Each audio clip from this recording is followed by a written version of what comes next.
नामो श्रेष्ठं मनुमपि शचिपुत्रमत्र स्वरूपं रूपं तस्याग्रजमूरपुरीं माथुरीं गोष्ठवारीं राधाकुण्डं गिरिवरमोह राधिका माधवशां प्राप्तजस्य प्रथितो कृपया श्रीगुरुतो नतोऽस्मि आनन्दलीलामय विग्रहाय हेमावो दिव्य छवि सुंदराय तस्मै महाप्रेम रस प्रदाय चैतन्य चंद्राय नमो नमस्ते मंचाकल्पतरुर्वैश्च कृपा सिन्धुभ्यैव च पतितानां पावनेभ्यो वैष्णवेभ्यो नमो नमो। प्रथमे आमी भक्तिरथ रसपात्र अकिंचन वैष्णव महाभागवत महापुरुष श्री श्री स्वामी शिवानंद गोस्वामी महाराजेर चरण आमार कोटि कोटि दंडवत प्रणाम और समस्त रूपानुग गुरुवर्ग गुरु परम्परा एवं समस्त आचार्य वर्गेर चरण आमार कोटि कोटि दंडवत प्रणाम और उपस्थित समस्त कृष्ण प्रेम अनुरागी गौर भक्तबिंदेर चरण आमार कोटि कोटि दंडवत प्रणाम। आजकेर आलोच्य विषय हच्छे भुवन मंगल अखिल रसामृत सिंधु ब्रह्मावतार सरात्सर अवतार महावेदन्नाय श्रीमन महा चैतन्य महाप्रभुर सनातन गोस्वामीर काछे माने भक्ति रसतत्त्वेर कथा एवं तार शास्त्रीय आलोचना तिनि एई अध्याये एकविंश अध्याय मध्यलीलार द्वितीय खंडेर एकविंश अध्याय श्रीरूपेर ऐश्वर्य माधुर्य एवं विभूति सेइगुली तिनि सनातन गोस्वामीके तिनि बर्णना करछिलेन। करुणार प्रवाह निये एसेछेन महाप्रभु जुगे जुगे माने तिनि जुगे जुगे भगवान आसेन खूब कम जुगे एई रकम करुणार प्रवाह निये आसेन भगवान भगवान तो जुगे जुगे आसेन ताई तो बोला यदा यदा हि धर्मस्य ग्लानिर्भवति भारत अभ्युत्थानं अधर्मस्य तदात्मानं सृजाम्यहं परित्राणाय साधूनां विनाशाय च दुष्कृतां धर्म संस्थापनार्थाय सम्भवामि युगे युगे। তাই এই কলিযুগে যে ভগবান এসেছেন এটা একটা বিশেষ মানে কলিযুগ মানে এক কল্পে তিনি পূর্ণতম অবতার পূর্ণতম প্রকাশ নিয়ে তিনি যেটা তিনি নিয়ে এসেছেন সেটা সাধারণ মানুষের পক্ষে মানে পাওয়া কখনো সম্ভব নয়।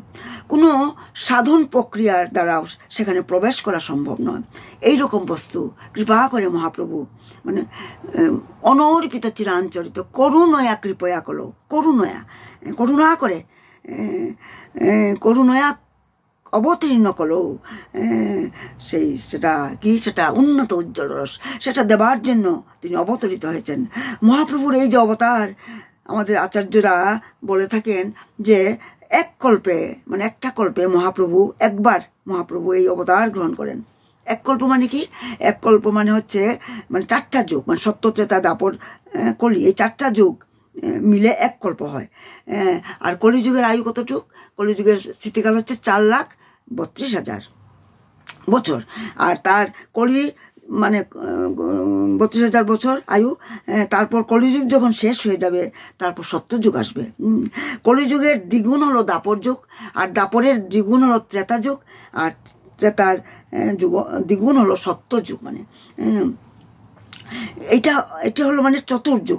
এইরকম এটাকে চতুর্যুগ বলা হয় মানে 71 চতুর্যুগে এক মন্বন্তর মানে মনু মহারাজের পরিবর্তন হয় মানে প্রত্যেকটা কল্পে আলাদা আলাদা মনুর রাজত্ব মানে। আর এখন হচ্ছে সপ্তম মন্বন্তর চলছে মানে এই একটা মন্বন্তর এই চতুর্যুগে মানে 14টা মন্বন্তর মানে এখন সপ্তম মানে মন্বন্তর চলছে। আর মনুর রাজত্বকাল মানে 14 মন্বন্তরে মানে ব্রহ্মার একদিন আর 14 মন্বন্তরে ব্রহ্মার এক রাত্রি মানে এটাকে বলা হয় এক কল্প মানে। আর 14 মন্বন্তরে একটা কল্প হয় মানে 14 জন মনু রাজত্ব শেষ হয়ে যায় তাকে বলা হয় একটা কল্প। আর এই এক কল্পে মানে মহাপ্রভুর এই যে অবতার এই কলিযুগে সপ্তম মন্বন্তরে, 14টা মনু মানে সপ্তম মন্বন্তরে, সপ্তম মনুর রাজত্বকালে, মানে এখন চলছে সপ্তম মন্বন্তর, বৈবস্বত মনু এখন রাজত্বকাল, শাসন এখন চলছে কিন্তু।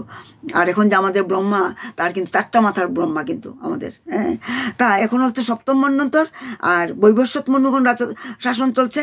আর তখনই মহাপ্রভু অবতরণ এই কল্পে, এই সপ্তম মন্বন্তরে মহাপ্রভুর বেশি দিন হয়নি, মহাপ্রভু মানে এসে গেছেন, মানে তাই মহাপ্রভুর অবতরণ হচ্ছে এই সপ্তম মন্বন্তরে, মানে এই কল্পে, মানে তাই এই কলিযুগ ধন্য, মানে গোল্ডেন এজ বলা হয়, যা সাধন প্রক্রিয়ার দ্বারা মেলে না, একমাত্র কৃপার দ্বারা পাওয়া যায়।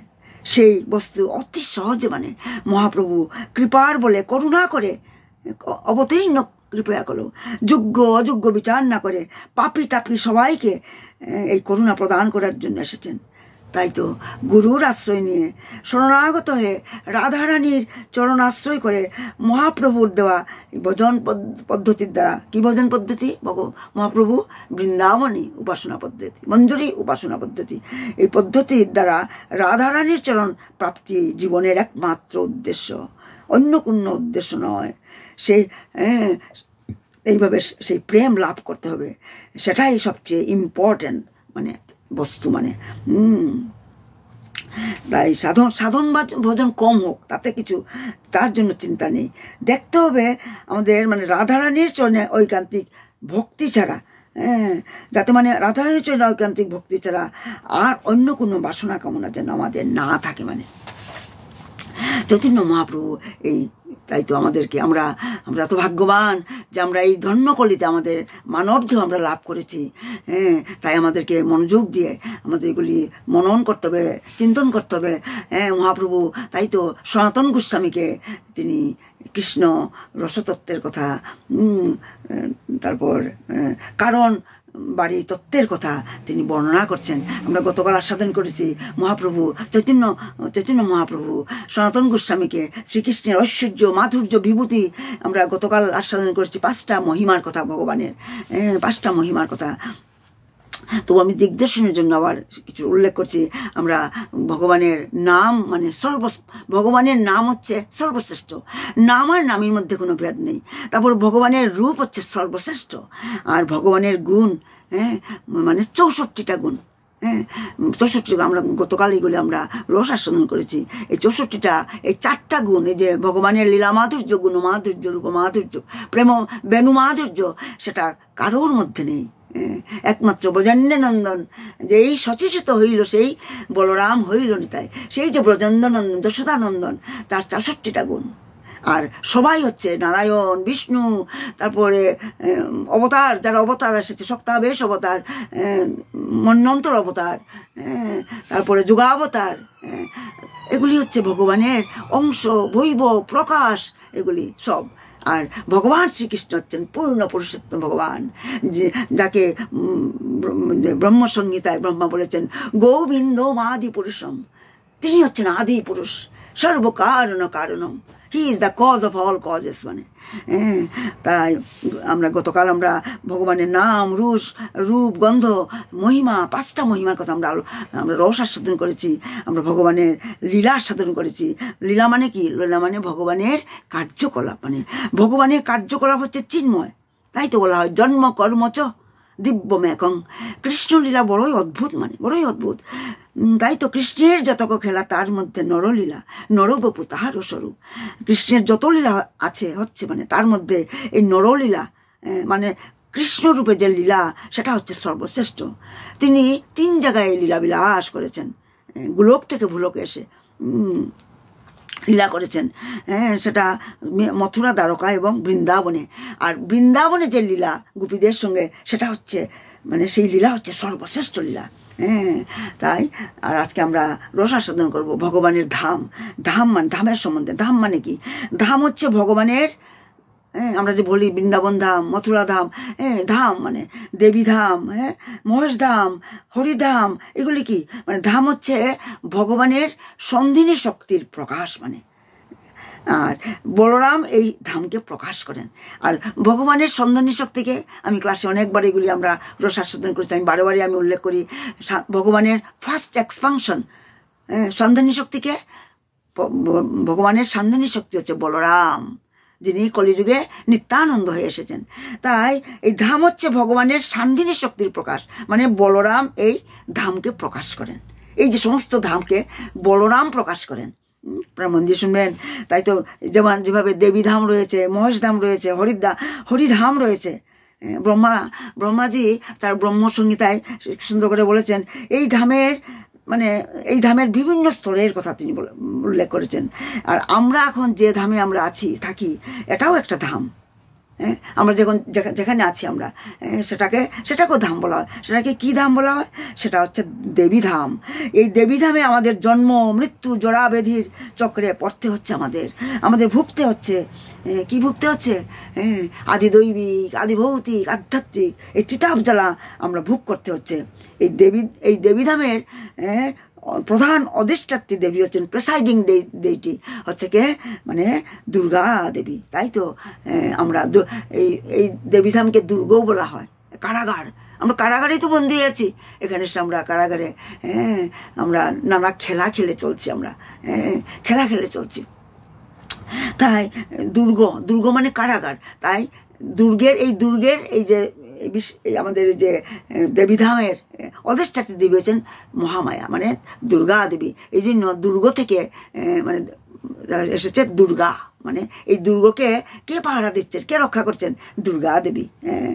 তাই আর দেবীধামের থেকে উপরে হচ্ছে, মানে আমাদের পৃথিবীর থেকে উপরে হচ্ছে মহেশধাম, যেখানে শিব থাকেন। আর শিবধামের থেকেও উপরে হচ্ছে হরিধাম মানে বৈকুণ্ঠ। আর বৈকুণ্ঠের মানে মানে মানে মানে বৈকুণ্ঠের থেকে উপরে হচ্ছে কি ধাম? সেটা হচ্ছে উপরে হচ্ছে অযোধ্যা, মানে অযোধ্যা।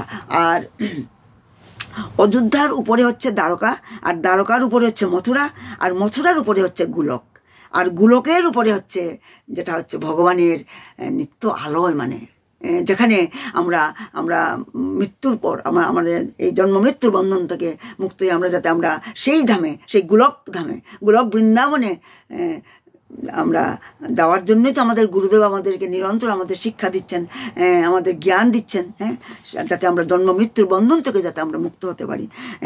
সেই গোলকের উপরে আছে, মথুরার উপরে হচ্ছে গোলক, আর গোলকের উপরে হচ্ছে যেখানে মানে দুটো ভাগ আবার, একটা হচ্ছে গোলক বৃন্দাবন আর একটা হচ্ছে গোলক নবদ্বীপ। আর গোলক বৃন্দাবনে কৃষ্ণ ব্রজগোপীদের সঙ্গে লীলা করেন, আর গোলক নবদ্বীপ ধামে মহাপ্রভু সেই লীলাকে বিতরণ করেন, মানে এটা হচ্ছে গোলক। এই জন্য এটা সর্বশ্রেষ্ঠ ধাম। তাই সর্বশ্রেষ্ঠ ধাম কোনটা? সেটা হচ্ছে গোলক ধাম, গোলক বৃন্দাবন। এবং এই ধাম জগতে প্রকাশ করেছেন ভগবান শ্রীকৃষ্ণ। আর বলা হচ্ছে যে আমরা কত ভাগ্যবান, মাত্র 5,500 বছর আগে সেই ধামকে, সেই গোলক বৃন্দাবনকে তিনি ভুলোকে নিয়ে এসে প্রকট করেছিলেন, যা এখনো বর্তমান সেই বৃন্দাবন, যেটা আমরা বাবা প্রায়ই মানে বৃন্দাবনে যান, বৈষ্ণব সেবা দেবার জন্য যান, ব্রজের রজ নেবার জন্য যান, বৈষ্ণবের চরণ ধুলি, ভক্তপদ ধুলি আর ভক্তপদ জল, ভক্ত মুক্ত অবশেষ, এই 3 বলো। সেই বৃন্দাবনকে তিনি ভুলুকে তিনি নিয়ে এসেছিলেন, যেটা আমরা দর্শন করতে পারি। তাই ভগবান শ্রীকৃষ্ণ মানে বলা হচ্ছে যে সর্বশ্রেষ্ঠ ধাম এই গোলক বৃন্দাবন। এই ধাম জগতে প্রকাশ করেছেন ভগবান শ্রীকৃষ্ণ। আর বলা হচ্ছে যে আমরা যারা এখন এই লীলাকে এই লীলাকে জানার জন্য দেখার সুযোগ পাচ্ছি, এটা হচ্ছে আরো সর্বশ্রেষ্ঠ। সত্যিই তো ভগবান কত কৃপা করে সেই মানে আমাদের জন্য সেই প্রকাশ করেছিলেন সেই গোলকের বৃন্দাবন ভুলোকে, আর সেটা প্রকাশ কে করেছেন? মহাপ্রভু। তাই আমাদের জানার, শোনার, দেখার আমরা সুযোগ পাচ্ছি, এটা হচ্ছে আরো সর্বশ্রেষ্ঠ। কীরকম? হ্যাঁ, কারণ ভগবানের বৃন্দাবন লীলা হচ্ছে সর্বশ্রেষ্ঠ, আর তিনি সেই লীলা তিনি অল্প অল্প করে প্রকাশ করেন। মানে যখন ব্রহ্মার 50 বছর বয়স হয়, কারণ ব্রহ্মার আয়ু কত? 100 বছর, যেভাবে আমাদেরও আয়ু 100 বছর, কিন্তু ব্রহ্মার 100 বছর আমাদের 100 বছর অনেক অনেক পার্থক্য। মানে তাই ব্রহ্মার 100 বছর আমাদেরও 100 বছর। ব্রহ্মার প্রতিদিনে এই জগতের লীলা বিলাস করেন ভগবান। কৃষ্ণ প্রতি যুগে কিন্তু অবতীর্ণ হন না, যদিও বলেন ভগবান সম্ভবা আমি যুগে যুগে, কিন্তু ভগবান যুগে যুগে তিনি অবতীর্ণ হন না, তার অবতারদের পাঠান। কারণ ভগবান হচ্ছেন অবতারী, তিনি অবতার নন। তিনি ভগবান ব্রহ্মার একদিনে মানে 1000 চতুর্যুগে মানে দাপরের শেষে অবতীর্ণ করেন, দাপরের শেষে। কারণ ভগবান তো দাপরের শেষে এসেছিলেন কলিযুগের প্রারম্ভে। আর ব্রহ্মার একদিনে হয় 14 জন মনু রাজত্ব, মানে আর 14টা মনুর মধ্যে 7ম মনু যখন রাজত্ব করেন তখন ভগবান অবতীর্ণ হন। কারণ 7ম যখন মনু রাজত্ব তখন ভগবানও অবতীর্ণ হয়েছেন, আর চৈতন্য মহাপ্রভু 7ম মন্বন্তরে অবতীর্ণ হয়েছেন। আর এই এক একটা মনুর স্থিতিকাল হচ্ছে 71টা চতুর্যুগ। আর 7ম মনুর 28তম চতুর্যুগে ভগবান শ্রীকৃষ্ণ আবির্ভূত হন। মানে ব্রহ্মার একদিনে কৃষ্ণ, ব্রহ্মার যখন একদিন হয় তখন কৃষ্ণ আবির্ভূত হন। আর এখন ব্রহ্মার বয়স 50 বছর হয়ে গেছে। মানে এই যে দাপরের লীলাটা ভগবান করেছেন, কৃষ্ণ যেখানে করেছেন কৃষ্ণ, সেখানে মানে 50 বছর পূর্তি হয়েছে ব্রহ্মার। মানে আর ব্রহ্মার যখন মানে গোল্ডেন জুবিলি মানে 50 বছর পূর্ণ হয় তখন কৃষ্ণ আবির্ভূত হয়, তখন তিনি তার বৃন্দাবন লীলাকে সম্পূর্ণ রূপে প্রকাশ করেন। আর সেই লীলার জিনিস আমরা জানতে পারছি এখন। আমরা এত ভাগ্যবান, আমরা অদ্ভুত সুযোগ, অপূর্ব সুযোগ আমরা পেয়েছি। তাই আমাদের এই সুযোগটাকে সদ্ব্যবহার করা উচিত। কারণ আমাদের কি স্বভাব, আমরা যখন মানে বিনা মানে কি বলা হয় সহজেই আমরা যখন কোনো কিছু পেয়ে যাই, কেউ যদি আমাদেরকে মানে কি মানে কোনো কিছু মানে বিনা পয়সা বিনামূল্যে কিছু দান করে আমরা তার বেশি গুরুত্ব আমরা দিই না। তাই তো বলা হচ্ছে যে আমাদের স্বভাব এরকম যে আমরা সহজে যেটা পাই আমরা তার গুরুত্ব আমরা বেশি দিই না। কিন্তু ভগবান শ্রীকৃষ্ণ স্বয়ং তিনি ভক্তরূপে এসে মহাবেদন্যায় প্রেমাবতার যুগাবতার সারাৎসার অবতার আমাদের জন্য সেই কৃষ্ণ প্রেম উন্নত উজ্জ্বল রস আমাদেরকে সে প্রদান করেছেন। আর এখন স্বয়ং তিনি বেশি দিন হয়নি সনাতন গোস্বামীকে, যিনি লবঙ্গ মঞ্জুরি, তাকে তিনি ভগবান শ্রীকৃষ্ণের ঐশ্বর্য মাধুর্যের কথা বর্ণনা করছেন। আর বলছেন, হে সনাতন, শ্রীকৃষ্ণের ঐশ্বর্য এক অন্তহীন সমুদ্রের মতো, তাতে আমি অবগাহন করতে পারি না, কেবল বিন্দুমাত্র স্পর্শ করলাম আমি, স্পর্শ করলাম। মানে এইভাবে শ্রীকৃষ্ণের ঐশ্বর্য বর্ণনা করতে করতে চৈতন্য মহাপ্রভুর কৃষ্ণ স্ফূর্তি হলো, তার মন মাধুর্য প্রেমে মগ্ন হলো। তারপর বলছেন যে কৃষ্ণের অলঙ্কার হচ্ছে অঙ্গের ভূষণ। কৃষ্ণ কিন্তু অলঙ্কার কি, আমাদের অলঙ্কার হচ্ছে আমাদের অঙ্গের ভূষণ, কিন্তু কৃষ্ণের অঙ্গের শোভা এমন অপরূপ যে তা যেন অলঙ্কারকে অলঙ্কৃত করে। অলঙ্কারও মানে লজ্জিত হয়ে যায় কৃষ্ণের দেহের যে এত রূপ লাবণ্য, অপরূপ যে রূপ। মানে তাই তো কৃষ্ণের অঙ্গকে ভূষণের ভূষণ বলা হয়। ভূষণের ভূষণ অঙ্গ তাহে ললিত ত্রিভঙ্গ, তাহার উপর ভূধনু নর্তন, তেসরা ভূযুগল, যার জন্য গোপীদের মনকে বিদ্ধ করবার উদ্দেশ্যে দৃঢ়ভাবে সন্ধান করছে। কৃষ্ণের রূপ এমনই মনোহর যে সমস্ত এই প্রাকৃত জগতের প্রাণী জীব বা দেবতারা পর্যন্ত, কথা তো দূরেই থাক, ব্রহ্মাণ্ডের উপরে যে নারায়ণ পরব্রহ্মে নারায়ণ আদি শ্রীকৃষ্ণ স্বরূপের মনও মানে বলপূর্বক মানে হরণ করে। মানে তাই বেদে যে লক্ষ্মীদের পতিব্রতা শিরোমণি বলে উল্লেখ করা হয়েছে, তারাও কিন্তু লক্ষ্মীদেবীরাও তারা শ্রীকৃষ্ণের সৌন্দর্যে আকৃষ্ট হয়ে কৃষ্ণ পাদপদ্ম অভিলাষ করেন। তাই তো কৃষ্ণের রূপমাধুর্যের কথা বর্ণনা করে আমাদের বিল্লমঙ্গল ঠাকুরও কি সুন্দর করে, আর আমাদের একজন আচার্য বেশি দিন হয়নি সেই চৈতন্য মহাপ্রভুর যখন মানে এই ধরাধামে যখন প্রকট হয়েছিলেন, নামটা ভুলে গেছি, বল্লভাচার্য বোধ হয়, বল্লভাচার্য মনে হচ্ছে, কি সুন্দর করে এটা তিনি বর্ণনা করেছেন। অধরং মধুরং বদনং মধুরং নয়নং মধুরং গমন না হসিতং মধুরম। ভগবানের নয়ন কমলায় তাক্ষ, নয়ন দেখবো না, হাসি দেখবো না, বদন দেখবো না, অধর দেখবো।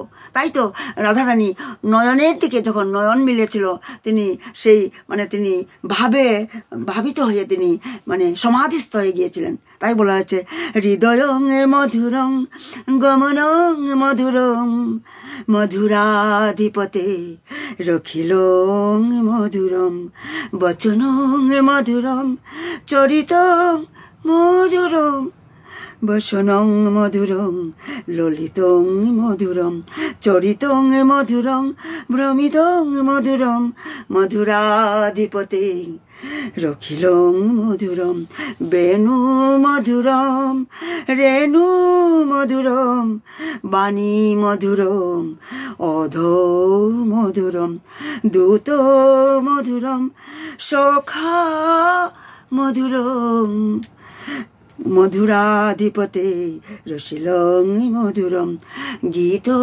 মধুরম পীত ও মধুরম ভুজা মধুরম সুধা মধুরম রূপং মধুরম তিলকং মধুরম মধুরাধিপতে রখিলং মধুরম। কি সুন্দর করে কৃষ্ণের রূপমাধুর্যের কথা বর্ণনা করেছেন তারা। তাই তো চৈতন্য মহাপ্রভু বলছেন মাধুর্য ভগবত্তাসার ব্রজে কইল পরচার তাহা সুখ বেশের নন্দন স্থানে স্থানে ভাগবতে বর্ণিয়াছে জানাইতে তাহা শুনি মাতে ভক্তগণ। পরমেশ্বর ভগবান শ্রীকৃষ্ণ সমস্ত ঐশ্বর্য, সমস্ত বীর্য, সমস্ত যশ, সমস্ত সৌন্দর্য, সমগ্র জ্ঞান এবং সমগ্র বৈরাগ্য সমন্বিত। তার মধ্যে সমগ্র সৌন্দর্যের নাম হচ্ছে মাধুর্য। তাই সর্ববিধ ভগবত্তার সার ব্যাসদেবের পুত্র সুখদেব গোস্বামী শ্রীমৎ ভাগবতময়ে স্থানে স্থানে তিনি শ্রীকৃষ্ণের সেই ব্রজলীলা বর্ণনা করেছেন। আর সেই বর্ণনা শুনে ভক্তরা ভগবত প্রেমে তারা উন্মত্ত হয়ে যান। তাই তারপর বলতে আবার কৃষ্ণ আবার চৈতন্য মহাপ্রভু বর্ণনা করছেন কহিতে কৃষ্ণের রসে শ্লোক পরে প্রেমাবেশে প্রেমে সনাতন হাত ধরি গোপী ভাগ্য কৃষ্ণ গুণ যে করিল বর্ণন ভাবাবেশে মথুরা নাগরী মানে মথুরাবাসিনীরা, মথুরার যে বাসিন্দারা মানে রমণীরা মানে তারা ব্রজগোপীদের অসামান্য সৌভাগ্য এবং কৃষ্ণের অলৌকিক গুণ মানে যেভাবে বর্ণনা করেছিলেন চৈতন্য মহাপ্রভু, সেই মানে কৃষ্ণ রস বর্ণনা করতে গিয়ে মানে প্রেমপূর্ণ হয়ে মানে প্রেমে মানে ভাবে বিভোর হয়ে তিনি সনাতনের হাত দুটো ধরে প্রেমাবেশে তিনি একটা শ্লোক পড়লেন। সেই শ্লোকটা আমি অল্প পড়ছি। গুপ্পন্ত পকিমাচরণ যদমর্য রূপং লাবণ্য সার সমর্ধ অনন্য সিদ্ধম দুর্বিধি পৈবন্দনু সব অভিনবং দুরাপমা কান্তধাম যশস্য শ্রিয় ঐশ্বর্যস্য। সেই মথুরা মানে নারীরা পুরবাসীরা, এই শ্লোকটা আসলে মহাপ্রভু পরে করেছেন সনাতন গোস্বামীকে, কিন্তু অরিজিনালি এই শ্লোকটা এই মথুরার পুরবাসীরা মানে মথুরার রমণীরা তারা শ্রীকৃষ্ণ বলরামকে থেকে যখন অক্রূর যখন শ্রীকৃষ্ণ বলরামকে বৃন্দাবন থেকে কৃষ্ণের বয়স যখন তখন 11 বছর 8 মাস মানে 12 বছর হয়নি, তখন মল্লযুদ্ধে মানে আহ্বান করেছিলেন, কংসের দূত হয়ে এসেছিলেন অক্রূর, কৃষ্ণ বলরামকে নিয়ে গিয়েছিলেন। আর মথুরায় যখন কৃষ্ণ বলরামকে দেখে মথুরার পুরো নারীরা সেই নারীরা মানে স্ত্রীলোকরা মানে তারা কৃষ্ণের রূপলাবণ্য রূপ মাধুর্য থেকে বলেছিলেন, আহা আহা, ব্রজগোপীরা কি তপস্যা করেছেন, কি কি তপস্যা করেছেন তারা। শ্রী ঐশ্বর্য যশ সমূহের একান্ত আশ্রয়, দুর্লভ এবং অসমর্থ সমস্ত সৌন্দর্যের সারস্বরূপ এই শ্রীকৃষ্ণের মুখমণ্ডলের মানে মুখকমলের অমৃত তারা নিরন্তর, তারা নয়ন দিয়ে তারা নিরন্তর পান করেন। সেই ব্রজাঙ্গনেরা, বৃন্দাবনের গোপীরা নিরন্তর তারা শ্রীকৃষ্ণের রূপমাধুর্য তারা রস তাদের নয়ন দিয়ে নিরন্তর পান করছেন। আমরা তো অভাগা, তাই তো পুরো মথুরার পুরো নারীরা তারা বলছেন, সেই ব্রজগোপীরা, ব্রজাঙ্গনেরা তারা কি এমন তপস্যা করেছিলেন, তারা এত সৌভাগ্যবান। তারপর আবার চৈতন্য মহাপ্রভু বলছেন, তারুণ্য অমৃত পারাবার তরঙ্গ লাবণ্য সার তাতে সে আবর্ত ভাবোদ্গম। টাইমটা দেখতে হবে, টাইম শেষ হয়ে গেছে, টাইমের খেয়াল থাকে না, আর 1 মিনিট আছে। বলছেন যে বংশী ধ্বনি চক্রবাত নারী রমন তৃণপাত তাহা ডুবায় না হয় উদ্গম। শ্রীকৃষ্ণের দেহের সৌন্দর্য মানে সমুদ্রের তরঙ্গের মতো, সমুদ্রের তরঙ্গের মতো, তাতে ভাবোদ্গম হচ্ছে ঘূর্ণি, আর বংশীধ্বনি হচ্ছে ভগবানের বংশীধ্বনি হচ্ছে ঘূর্ণিবায়ু। আর নারীর চিত্ত, তাতে নারীর চিত্ত তৃণপাতের মতো পড়ে গেলে আর উঠতে পারে না। এই যে কৃষ্ণের এই গুণমাধুর্য রূপমাধুর্যের কথা আমরা বর্ণনা করে আমরা শেষ করতে পারবো না। কথা অনন্ত, হরি অনন্ত, কথা অনন্ত। আজ আমি এখানেই বিরাম দিচ্ছি। আমরা কাল আবার রসাস্বাদন করবো। নিতাই গৌ সীতানাথ প্রেমানন্দে হরি হরিব। আমার ভুল ত্রুটি মার্জনা করবেন। যদি গৌরী না হইতো তবে কি হইতো, কেমনে ধরিতাম দে। আরে রাধার মহিমা প্রেম রস সীমা জগতে জানা তোকে। আরে মধুর বৃন্দা, আরে বিপিন মাধুরী প্রবেশ চাতুরী সার। আরে গাও গাও পুন গৌরাঙ্গের গুণ সরল করিয়া মন। আরে ভুব সাগরে এমন দয়াল, আরে না দেখিয়ে একজন আমি গৌরাঙ্গ বলিয়া না গেনু গলিয়া কেমনে ধরিনু দো। যদি গৌরী না হইতো তবে কি হইতো, কেমনে ধরিতাম দে। জয় গৌ সীতানাথ প্রমানন্দে হরি হরি বল। জয় শিবানন্দ বাবা কি জয়, জয় গুরুদেব কি জয়, খেতুরি ধাম কি জয়, নরোত্তম দাস ঠাকুর কি জয়, সরগোস্বামী কি জয়, স্বামী মহারাজ কি জয়, আচার্য গুরু পরম্পরা কি জয়। প্রণাম প্রণাম, সবাইকে প্রণাম প্রণাম।